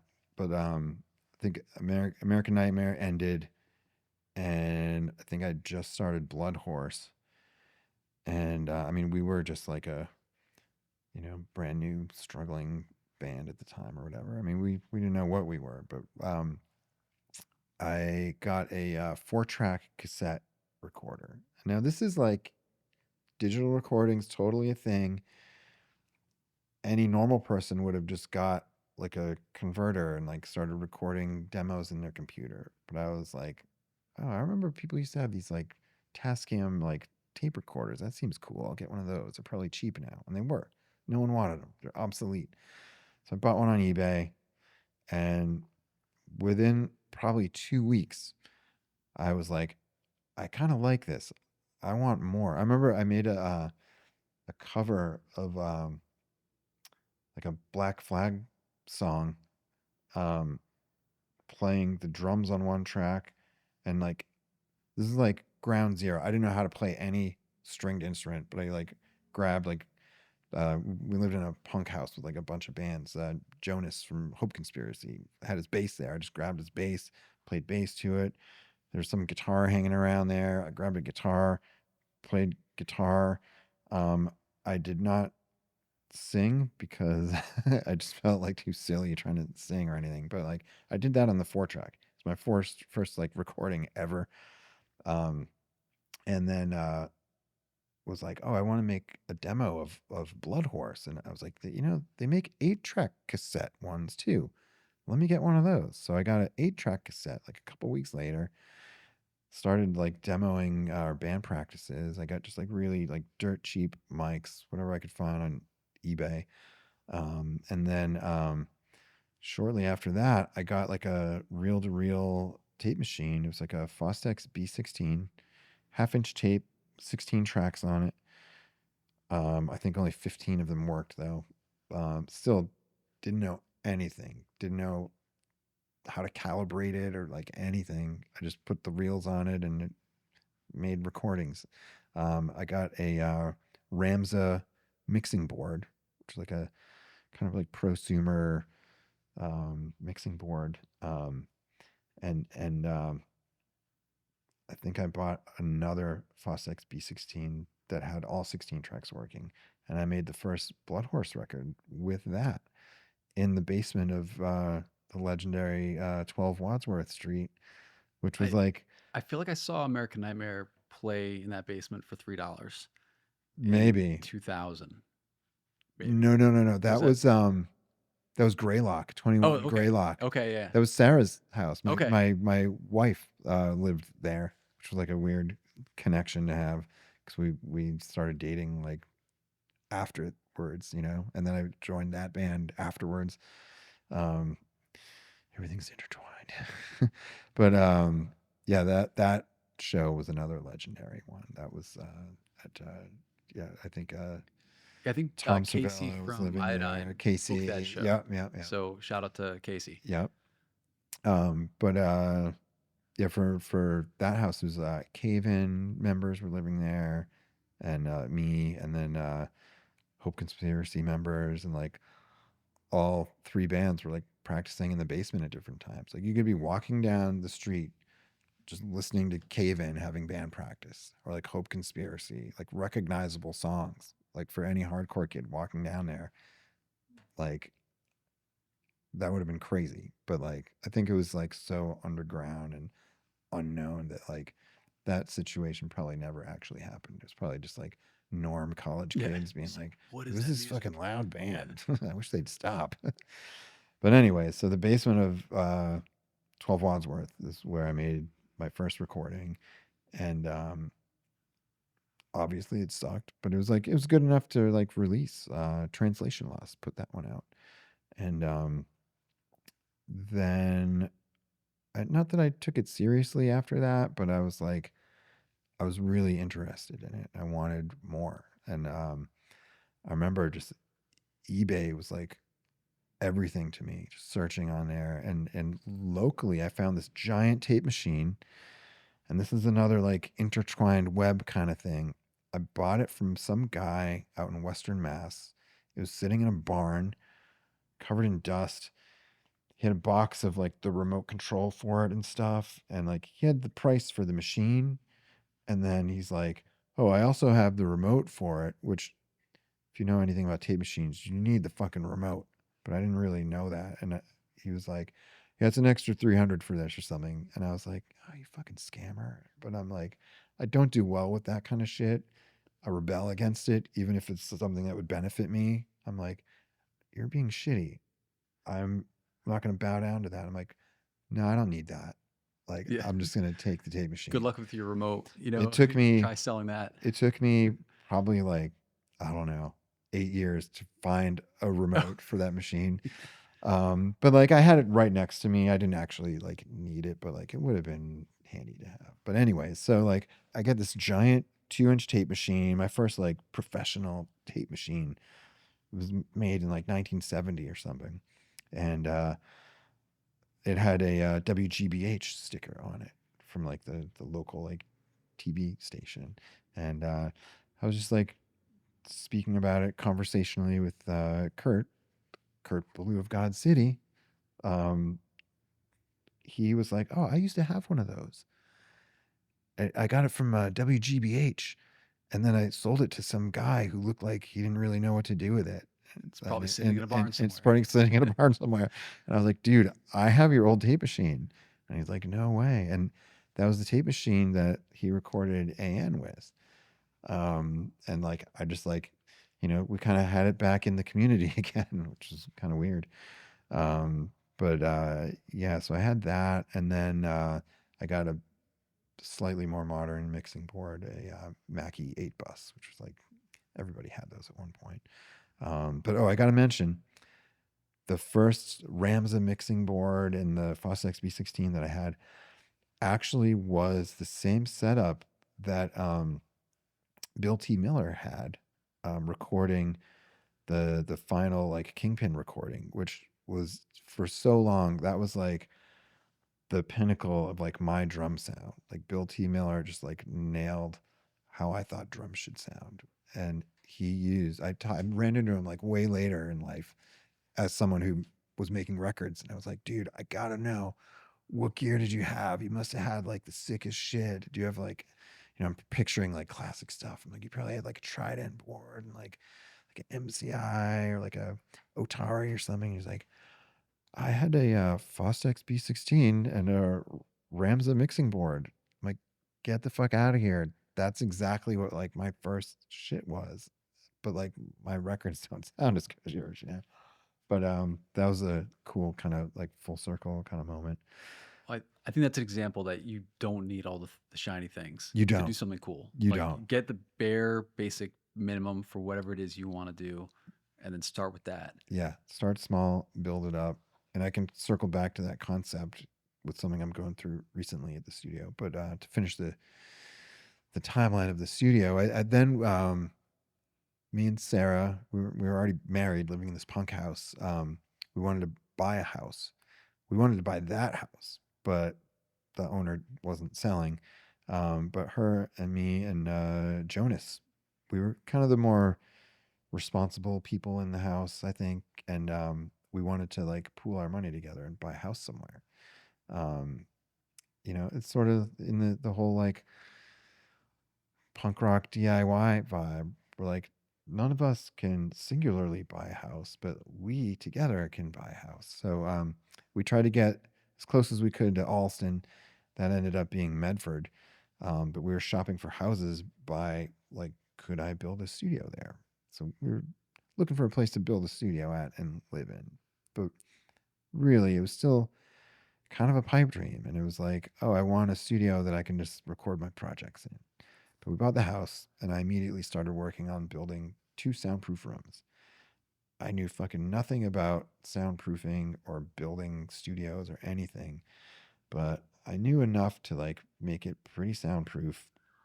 And I read some books, but like thought I could like just do it in a better way. Like, oh, why are they saying do it that way? I think it makes more sense to do it this way. Turns out I was wrong about a lot of that stuff, and I redid it in recent years. But anyway, so now I've got this tiny control room and like a pretty small live room also. And over the years, I learned to like treat it with like sound treatment. And Hope Conspiracy was the first band to play there. And I remember coming home and opening the front door, and like I couldn't hear any of the band until I like got in the house. Then I could hear like a rumble from the basement, and I was like, oh wow, the soundproofing worked. Yeah. And yeah, then I made the second Blood Horse record there. And it was at that time that I did that 108 record. The name of the album is like a number. It's like 18.61 or something like that. But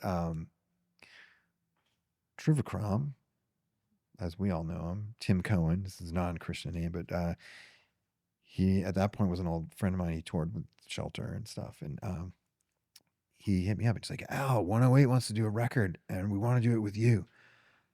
When can we do it? I was like, dude, like, you should come check out the studio first. Like, basically I was telling him, I don't know what I'm doing. Like, you can't make a 108 record with me, Yeah. And like, Vic was flying in from Japan.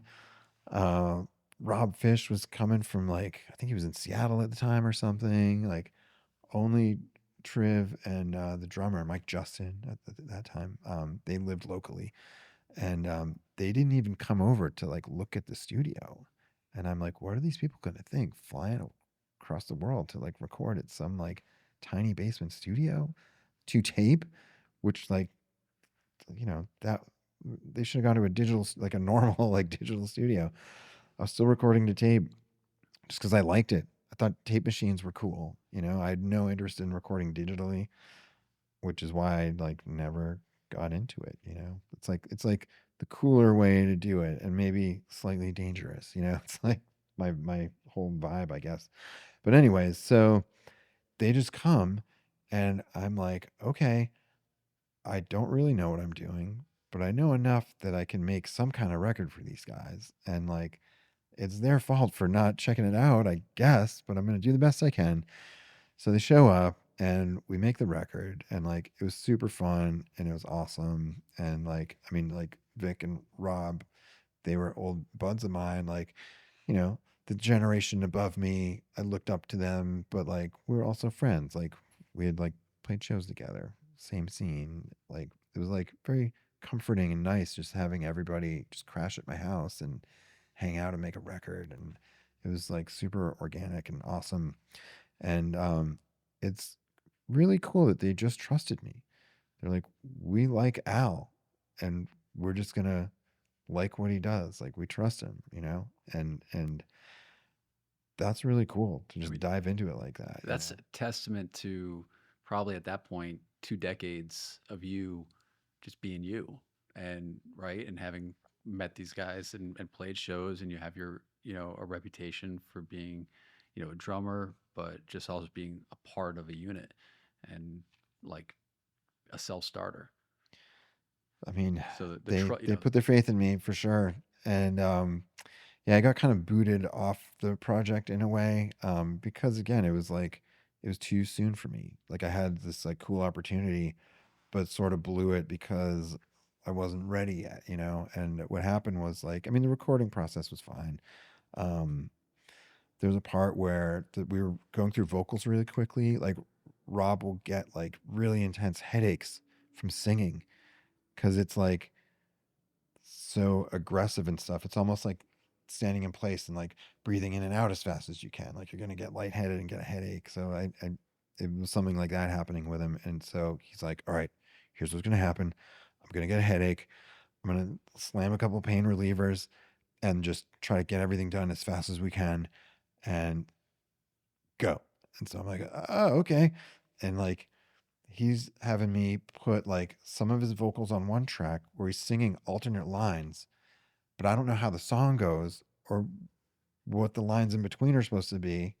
And we're just like trusting each other. And he's like kind of barking orders at me. He's like, okay, now set me up on another track. And I'm going to do the alternate lines of the chorus now. And I'm like, okay, I think I know where that is. Let's go. And then, okay, I think I'm seeing how he's doing this now. But it was more like he was calling the shots instead of the engineer.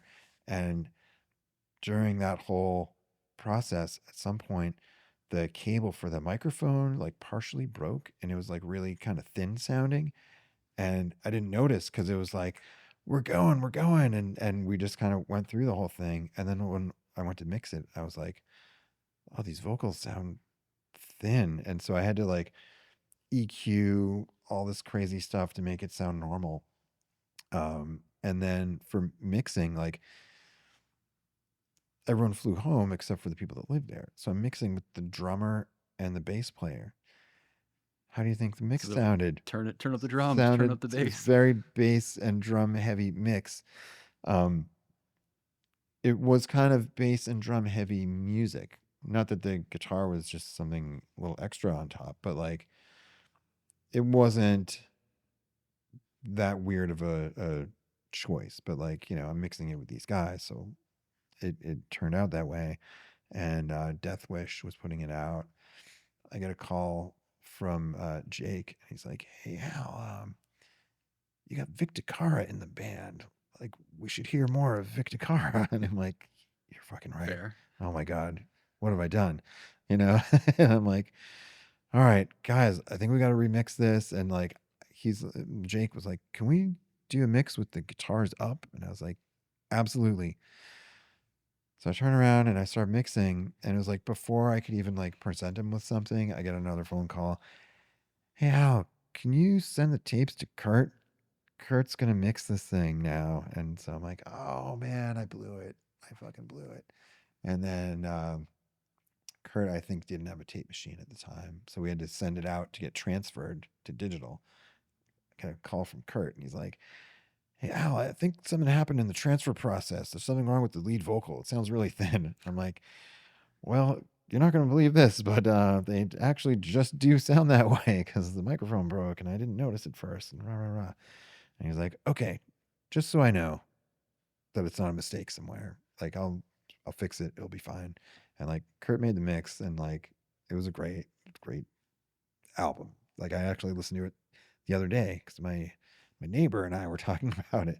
My neighbor knows Ray just through the like yoga Krishna stuff. Interesting. Yeah.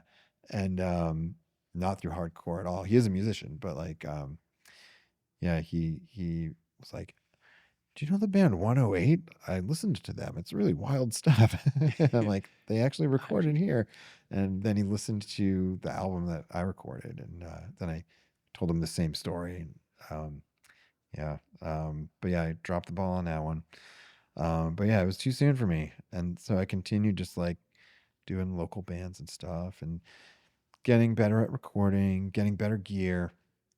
And around that time, this was like kind of a bunch of coincidences that worked out. My mom passed away, and I mean, we had no assets or like money or anything, but she was able to keep her house. And so I sold the house, split the money with my brother, paid for some medical stuff, and funeral expenses went up. But anyways, I had like a big chunk of money, and I was like, I think I should invest this in the studio. Like, still not thinking like this is going to be a career, but I was like, at least if I have nice gear, people will show up and it'll seem somewhat legit, you know, and it would make me feel better, you know. So I bought all this like crazy, like expensive gear, like dream stuff I had no business having in my humble like basement studio. But I used that stuff for years and years and years and years. And like now I'm like good at making records, and I kind of switched over to working on my console and using those preamps. So like a console, for people that don't know, it's like a whole series of channels with a mic preamp and then equalizer. And it's kind of redundant because all this like boutique stuff that I had bought was like really expensive versions of equalizers and preamps. And I'd been using those exclusively because I was like, "Oh, I have this stuff. It's like, it's great. Yeah. This is part of why my records sound good." But then, if I can talk about the audio stuff, I don't know how like nerdy I can get here as a side note. It's cool. But like, okay, you can edit it out later if it's like boring. But like, so I had Jack Shirley come over and run some sessions at my place, and he actually came to work at God City, and like we're all vegans too. The plan was he was coming out, uh, vegan dining every night, recording bands, but like him coming out for recording sessions was just an excuse to like come out and hang out and stuff. And like I was meeting him for the first time, but him and Kurt were old friends, and he came out of the studio. And like they ran out of time that they had allotted to book bands up there. And they needed another studio with a tape machine because he likes working with tape. And Kurt was like, I know a guy, book with Alex. And so he did. But he wanted to use all my console preamps and EQs and not like this like beautiful boutique outboard gear that I had.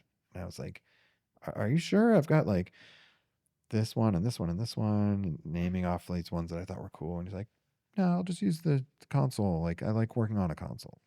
So he comes and he runs the session and it sounds great. And I'm like, dude, like, should I not use my outboard stuff? And he's like, I mean, probably not, man. And he wanted to tell me about kind of a similar experience where he was getting rid of like kind of like boutique kind of stuff. And he's like, yeah, your console's great, man. Just use that. And I was like, maybe you're right. So I did a session that way. And I was like, this sounds great. And it's like, I'm probably anyone that records or does anything like that. You get better every time you do stuff. Sometimes it's like leaps and bounds. Sometimes it's like tiny increments. But like, it was like a year ago, and I was at one of those phases of like the leaps and bounds kind of moments and stuff. And I was like, yeah, this console sounds sick. I like custom made it. Like I made my own preamps, made my own EQs for it and stuff. I was just shy about using it because I'm like, how good could it be?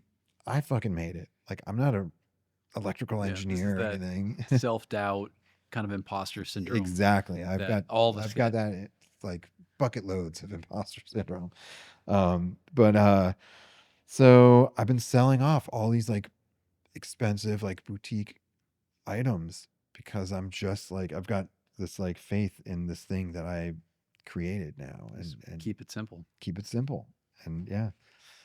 So yeah, I forget how we got on that tangent, but that's part of like building the Well, studio and stuff, that I just guess. talking about how like you kind of like grow into something. You have Yeah, yeah, an yeah. interest that maybe you're like a lot of people that start labels, they do it because they want to put out their own record for their own band, Yes. you know, and then like they might have some success with that, and their friends want to do something. And for me, it was I wasn't in a band, but like my friends were friends from high school. Like let's put out your record, and like, Yeah. oh, okay, that went okay. Oh, you want to do a record? Like, and you just kind of like Right. continue. Or like booking agents are just like, Yeah. oh, I booked a band because I wanted to see them play. Yeah, I mean, it was like, And or like Pike and Galley, like when they were booking shows. I mean, it was just their friends at yeah, first, right? yeah, And then like, oh, okay, we're doing a good job with this. Let's, bring in some more bands, and you start grassroots, and then you get to a point where like with 108, maybe it was a little too early, but you still like the fact that you went with it is probably testament to you having that ability to just try and put Mm. yourself outside of your comfort zone, because most people live within like their kind of comfortable. I hate the comfort zone. Yeah, like you You said, you know? want to live on the edge. So like Yeah. just trying it, and like, of course you're not going to be 100% successful every time. But it Right. sounds like, I mean, that record was they're able to make it work. Yeah, yeah. But I'm So such an optimist. I always think it can work out. Whether it's like that or like, oh, there's two different shows that I want to go to tonight. I think I can go to both of them. yeah, Oh, wait, my friend wants to meet for dinner too. I think I can do that too. yeah. And like, oh, you want me to make a 108 record and I'm not good at recording it? Let's do it. Let's figure it out. It'll be fine. But as you learned and you gain more experience and insight, and probably also just being more comfortable and knowing like, Yeah. okay, this is, again, it's, part of it is just becoming more familiar and just kind of letting your guard down a little bit and like Mhm. learning. You start to expand on your studio and start working not just with your own projects and your friends' projects, but now you're getting. I mean, when was the first person that like you had no personal connection to that was like, we heard about you, I know with your studio it's exclusively analog, which is pretty rare, Very rare. 2026. But Yeah. like, who was the first person, or what was the experience like the first time somebody was like, we want to work with you? I was like, fucking why? You know? Yeah. But it's like my price point was pretty low. So like part of me thinks like, oh, people just want to record somewhere that isn't super expensive And I liked that I could provide that to people. Like I liked being inexpensive, and I fit a good I don't know. It was like a good match for like my skill level and like what the bands were getting versus like how much it costs, and it was a great value for them, and it was like cool for me too. And it was kind of like a side thing for me up until I think 2011 was the year where I stopped working any other kind of job. And there have been times where I only did music, but mostly because I didn't have time. Like I could use more money, sure.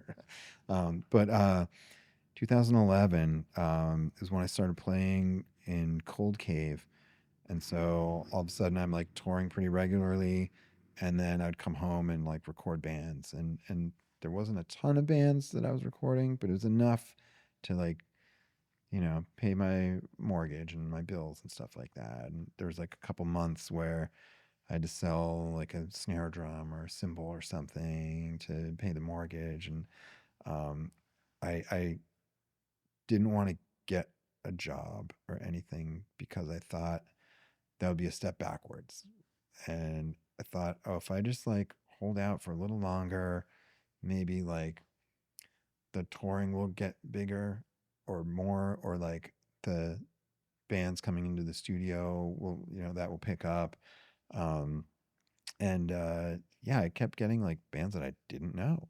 And it was like every time I would put out, or every time a record would come out that I had done, I would get a little more work kind of based off of that. And I think to a certain extent, I felt like the all analog thing was like a little bit of like a crutch in a way. Cause like if my recordings didn't sound like fantastic, I could be like, oh, it's vibey, it's analog. Yeah. And I kind of like felt like I could kind of hide behind that a little bit. Um, Whereas now I'm like, it almost doesn't matter what format I record on. Like it's gonna sound like my kind of record, and it's not like necessarily because of the tape or because it would be digital or like anything. It's just I make them sound a certain way. Um, yeah, I've never even been like kind of like an analog purist or anything. Mostly, I just think it's like a cooler way to work. Like I don't want to look at music on a screen. Um, I don't want to make decisions based on what I'm seeing and stuff, or that like the amount of editing you can do. I don't want to have to do that much editing. Like I want you to sing better, Like let's work on that line a few more times. Like I do a lot of like vocal coaching, or like drums are another thing. Like drums are hard. Most drummers aren't quite good enough to record, I mean, all the great drummers and all these great bands, like they're all great, but like the next tier down, they're not always like great. And so sometimes you're like, oh, like we need to simplify this drum part. Let's work on your kick drum pattern. And they'll walk out in the room and like work on something that's within their ability, but still sounds cool. Whereas in digital, you're like, play the song 5 times. All right, now I'm gonna create something that never existed. Your kick drum pattern is perfect now. Yeah. And like We'll just cut and paste. I don't want to do that. I find it insulting as a musician that I would need that to happen, and I mean, again, I'm an optimist. Like I believe in you. I believe that you can do that drum part. Maybe we modify it a little bit, but like it's going to be you playing. You can hit that high note when you're singing. Maybe it's going to take 8 times of you singing that line, but I will punch you in for those 8 times until we get that one that's like the magic one, and it's just a different style of recording. And like with modern heavy music, like heavy records, all of the stuff that I like in aggressive music is getting edited out. Like I want to hear somebody like gasping for breath at the end of a line instead of, you know, like we're going to chop up every word and you can come in fresh for every line and we'll edit it together. Like the sound of somebody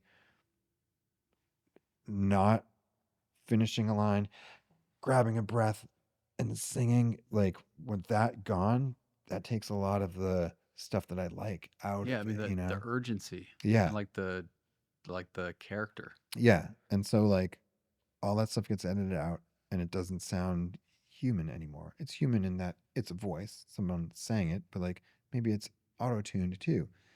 They can't even do that. Like, and it's all fake. And like even guitars, I don't know how other people record. I've never really recorded digitally. So like to me, like guitars on a heavy record, they don't sound like a human played it. It sounds like a program of riffs.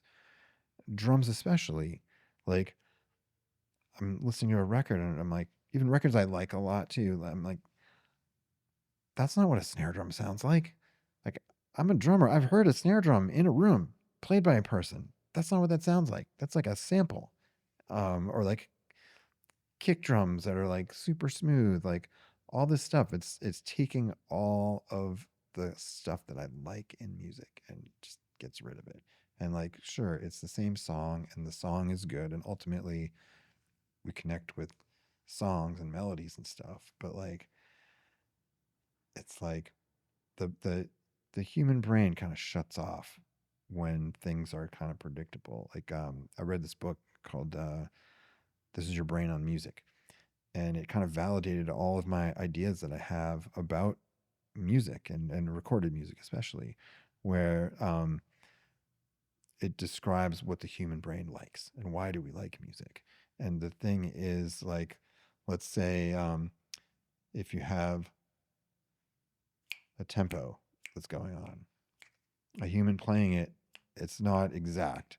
Even like my finger slapping right now, the level of it is like slightly different every time.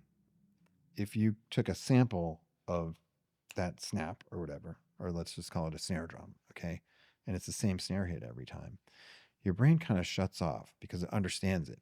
It's like, okay, I hear the first couple of hits, I know what's going to happen next, and I know what's going to happen next, and it's boring to the brain, and it kind of shuts off. And if those were to be minutely different as it is when like a person plays it, that's exciting to the brain and it stays on, it stays engaged. Not that people aren't engaged with modern records made like that, but it's like, I think it's just like fooling people, like true music lovers and people that I think really,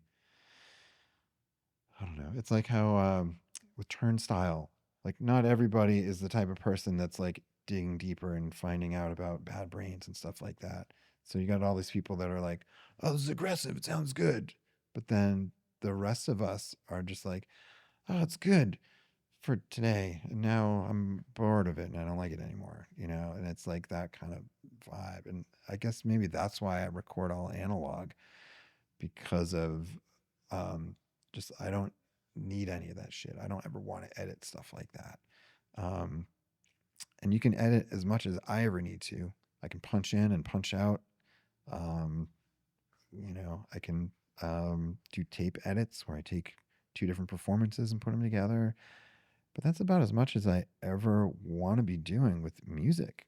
It's like I want to hear that people played it. I want to hear fingers on strings and gasping for breath between, if we're talking aggressive music, between screams, and like a drummer just like going ape shit. Like I want to hear that that's what happened in that room rather than just like, I'm the producer. I manufactured this thing. You guys wrote the song and like basically told me how to program it by playing it in real time. But now I'm like making it sound better. And like, it's not to discredit what people are doing. Like I have close friends that make records the digital way and all that, and they're great records, and like people respond to that shit. But like that's not what turns me on, and that's the world has plenty of that. There's room for me and what I do, and it's like some bands like it. I'm not the world's busiest producer, but like bands come to me for that, I think. And I think that's like, it's worth something. You know what I mean? Yeah. But it's something that, I know that when you joined Shelter, I'd heard that you, like, one of the roles that you were given was like you were the person in charge of maintenance of the van, Yeah. and, Like you right know, away they were like, "Oh, you've got a skill." Like, yeah. yeah. And if you're a touring punk band in 1992, like chances are the van you have is probably from the late 70s, Yeah. and it's more Gonna break like, down. but it's something that like somebody who has any level of like ability uh to work on a vehicle is going to be able to do. Not like today where like everything's computerized and everything, like you probably have to have 4 degrees just to be able to Right. work on like a specific like 2026 car. Yeah. um, but like finding something that like if you're so hands on, you're able to just kind of like get to work to the point that you want it to work and then build off of it. Hmm. Yeah. And I mean, my sort of like mechanical inclination or whatever, it really goes hand in hand with like the analog recording. Like there's a fucking giant machine with like motors spinning and stuff that's recording the music. Like, and it's 50 years old. Like I have to maintain that.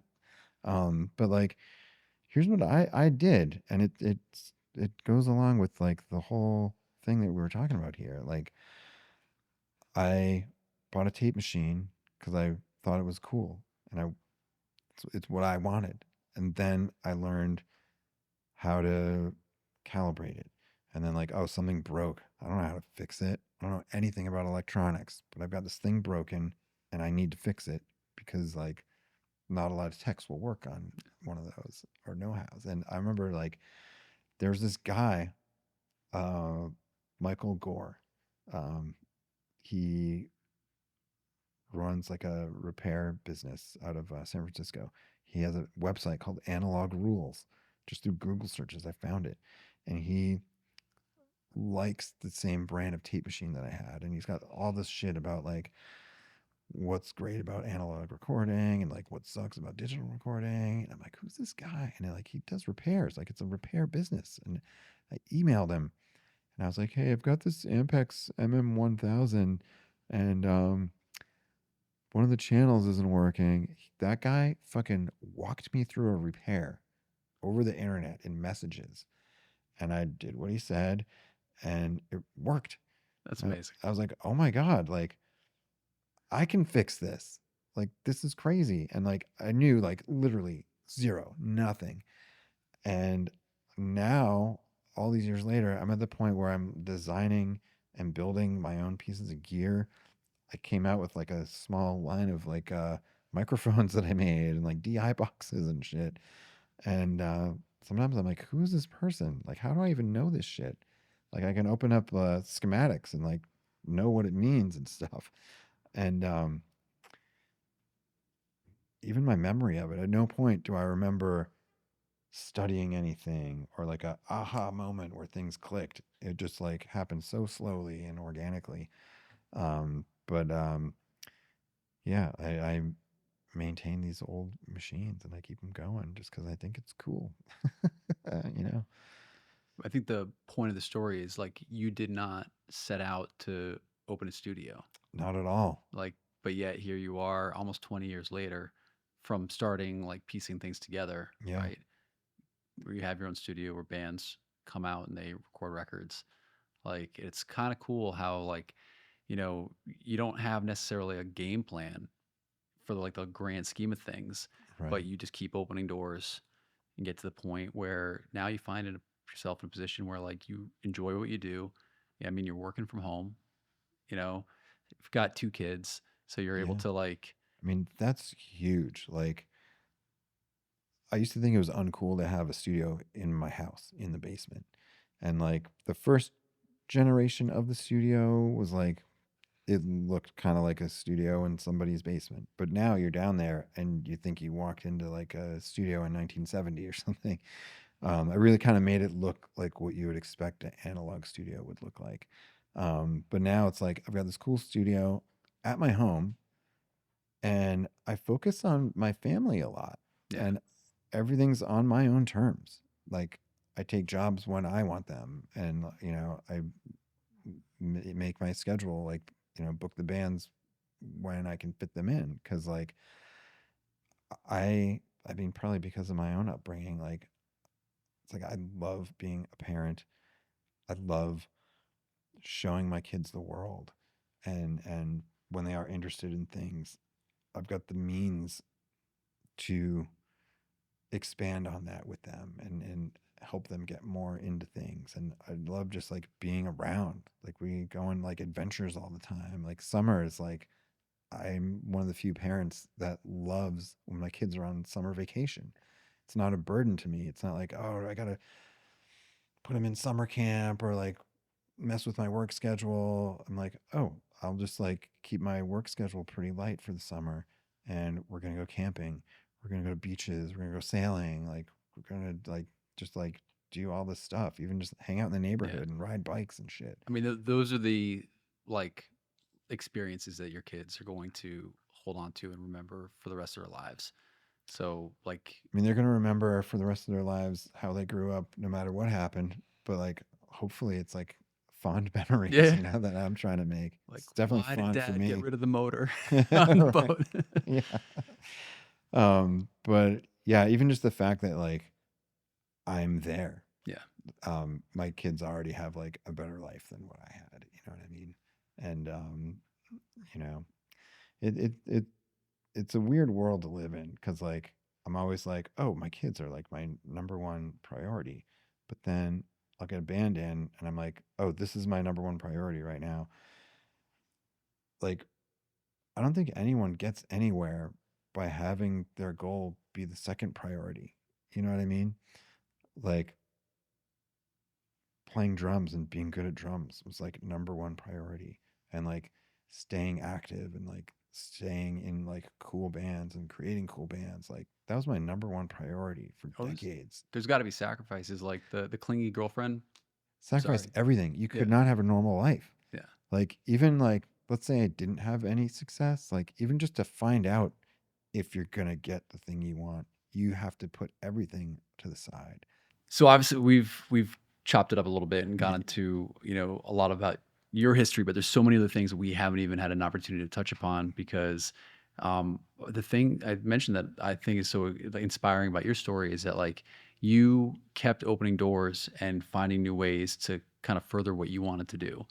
And so like, we didn't get a chance to talk about American Nightmare. Right. Obviously at some point, maybe we'll sit down again and, kind of get into it, Sure. or Saves a Day or Piebald or all the other things that you've been, like involved with. Right. Also, like, I mean, you drum teched on a lot of records that Bridge 9 put out. Right. I mean, there's like a whole other like levels of connection that we had, even 15 years ago. Right. But, now that you've got your studio, I mean, you're probably coming up on 20 years with that. Is there anything that, that you want to let people know about, like that's coming up, or things that, like information about, even just plugging your website about for your studio, for releases? I mean, I think, is there a Blood Horse record that's still supposed to come out? A Blood Horse record did come out. I feel like it just came out, Okay. but it's been maybe even like half a year at least. Okay. But yeah, there's a Blood Horse record that Iodine put out. It is one of my favorite recordings that I've been a part of as a drummer. I mean, I produced it too, but like, I mean, the songs. It's like we were a band years ago, and like we just stopped playing because we were doing other things. We didn't really. There was no like, oh, I hate you, I'm never playing music with you again. Like, we are all still friends. We just got busy doing other things, and then we were sitting on these songs, and like every like year or so we would text each other and be like, hey, we should record those songs just to have them, and we talked about it for years and years and years, and finally we actually did it. And then it took probably a year or more to finish. And then, I mean, just because we were working on it so sporadically, and then finally it was done, and we were like, now Translation Loss, who was our label that we worked with, isn't a label anymore. Like, they were going to put it out, but now we need a new home or whatever. And then, just through being friends with people, it ended up coming out on Iodine, and they did a fucking awesome job. And I don't know, the band is really kind of like self-contained. Adam Wentworth, our guitarist, he does the artwork for it. I am a huge fan of his artwork. Like his album artwork is like some of my favorite stuff. I had him design a not an album art, but like a single artwork for one of my Chrome Over Brass solo songs. Um, just like, I don't know, I can't say enough good things about what he does. And like, he's a phenomenal guitarist. Matt Woods on the bass. He's one of the best like living bass players of our time, but he's just like Matt Woods playing the bass, And so like American Nightmare alumni as well. exactly, yeah. And like I'm like honored to play with those guys and make music with them. And so like I'm like super into this record, and I've had enough time away from it already that I kind of listen as a fan, because like I feel like maybe it's exclusive to drummers, but like I didn't write the riffs. Like, we arranged them together as a band, but like because I didn't write the riffs, I get to listen as a fan, And so I like that record a lot, but it's under the radar. It's like we're not active. I think we had some high hopes of like playing a bunch of shows and stuff, but at the end of the day, everyone's kind of busy with their day-to-day lives, and we haven't done it. So this record came out. We didn't really promote it, but it's out there if anyone cares to hear some like kind of like doom rock made by grown up hardcore kids. Nice. But yeah, so that's coming out. American Nightmare right now is like just kind of coasting, playing a couple shows here and there. We did write some new music together, but it's like I don't know if we'll even finish that. It's like none of us live near each other. It's hard to get together to just do anything, and we're all busy with our like adult lives. But I hope we do come together and do some more new music with that, because I love recording new music and putting it out in the world and just like seeing who responds to it. It's like one of the coolest things when like people you don't know have some kind of reaction to something you just put out in the world. It's cool. Yeah. But yeah, other than that, I've got Chrome Over Brass. I haven't put out a record in 10 years because you're busy doing all these other things. I had a kid 10 years ago. Yeah. And I'm a dad now. And just my priority of like that stuff obviously has shifted, And then with the studio being kind of a creative outlet too, that, kind of took the lead. But I've fantasized about making more Chrome Over Brass music as well. And those who don't know, that's like a solo thing that I do where I usually write like a drum riff first and then kind of fit the guitars and sometimes keyboards, but fit that around that. And yeah, I've got all these like demos of stuff that I sang into my phone or like beatboxed, and got like a backlog of that. And I hope someday to get that done. But it's just like where's the time gonna come from? Yeah. I don't know. I think that's the thing and I deal with that too, where you've got so many creative projects you want to work on, and you can only do so many at any one time, and things end up on the back burner, and it's just finding a system to be able to circle back to them at some point. I mean, I've things that I started 10 years ago, I'm finally circling back to.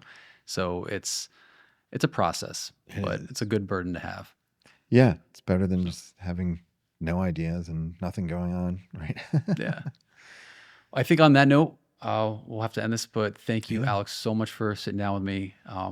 There's so many more things that I'd love to chat with you about, so we'll have to do it another day. Yeah. But I appreciate it, and yeah, thank you. That's been a pleasure.